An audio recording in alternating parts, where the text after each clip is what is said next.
at stake. Face of Eugene Clunan. Will he just top it out over the bar? Oh, I think he went for it and he's got it. A goal for Galway.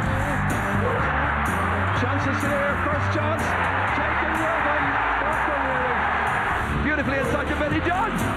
John striking. A goal. You won't see better than that. Tipperary have beaten Galway. Still his pad blocked first time. Oh! Marvellous goal.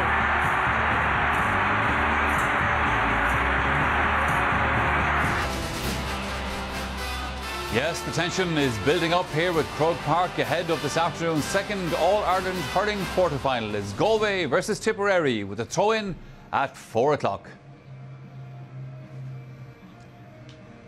OK, let's hear from the managers. Today, of course, is a critical day for both in terms of their respective tenures. John McIntyre is the Galway manager, Liam Sheedy, the man in charge of Tipperary, and they have been talking to Ger Canning. John, just a few minutes to go now before the start of your quarter-final. You've had to make a late change. Yeah, that's right. Cyril Donlan failed the fitness test yesterday evening. He picked up a bad gash to his hand last week in training.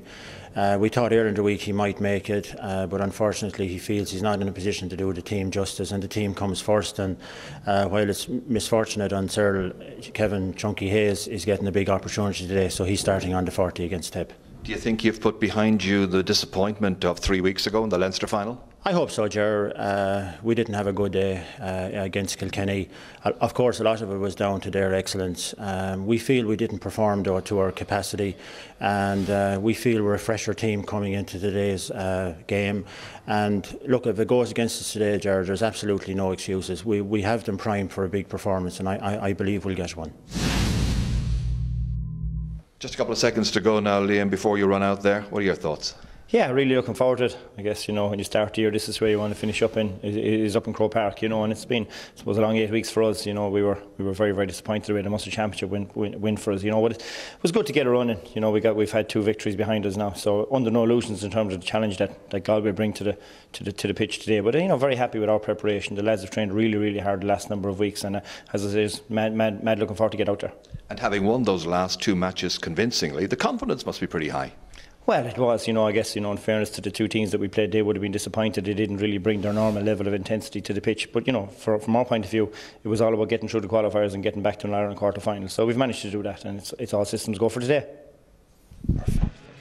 OK, that's the manager, Cyril Farr, Tomas McCahey and Sherlock now still here with me in the studio. Cyril, that change there for Galway, Kevin Hayes coming in instead of Cyril Donlan, that wasn't a surprise. It's not a sort of a late change for Galway. They knew about Donlan's hand injury. Did last week, and it was well touted around, you know, the way people be talking about the training camps that Kevin Chunky Hayes be centre forward. The unusual thing now, Michael, it might be to Galway's benefit, is Chunky Hayes, Andy Smith, Damien Hayes and Joe Cannon. They all played their club hurling for Portumna, all in the forwards as well, and they're in the same positions now as they would be for Portumna. So, like, it gives Galway an advantage up there. Yes. But this match is like showdown at the OK Corral. Whoever loses takes all, and whoever wins but loses is gone. And as John McIntyre there said, to be fair to him, they're primed for a big match, but he said, like, we have no more excuses. The last day, I was a bit disappointed. I was kind of saying maybe we had too many matches together. Like, you know, before we hadn't enough matches. So now, like, from a Galway point of view, that's what I mean. That's what I'm saying.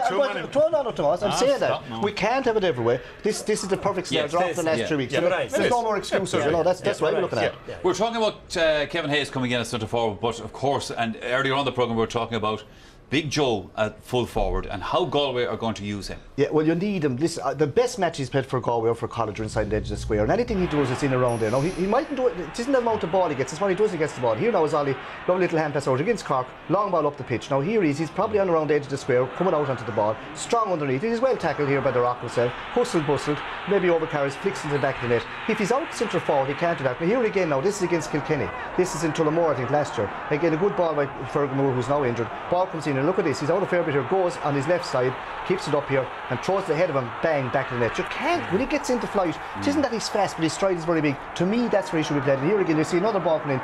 All these scores for Galway, and I think they need him. He may not score, but someone else will. You need him in there because he's a threat into the whole time. Again, he's half foul, and again, once he gets that freedom to strike, that's the place to play him, and that's the place, you can call him a striker if you like, that's the place to play him really. He's got the most effect in there. But the tactic of putting Damien Hayes though in there for a period in the match has worked to Galway's advantage as well. I mean, when he started there, he got the goals, you know, so I mean, it has worked well, right? Lesser teams, absolutely, yeah. I mean, I'd be a man for Joe Canning at the edge of the square as well, and let Damien Hayes play off him as well. But there could be stages in the game where you might need just to make that switch for 10-minute period, you know? But sure, you've also been looking at what you think Galway's best game plan might be. Well, you see, what I found with Galway is that they have two main faults in their plays. They're not good in the tight and they're not good in the air. So now they have to create space. Now in the league matches, they created brilliant space, drew out the half back line, and look at the space that was inside. Only when we one against one, if ever the full forward line from Galway can get to a situation where it's 1 against 1, they'll create damage. Look at all the spaces inside.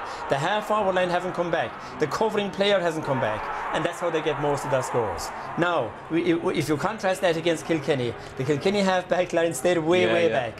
Or even when Damien Hayes was brought out, 2 men from Kilkenny against 1 man from Galway. Now, you cannot operate like that.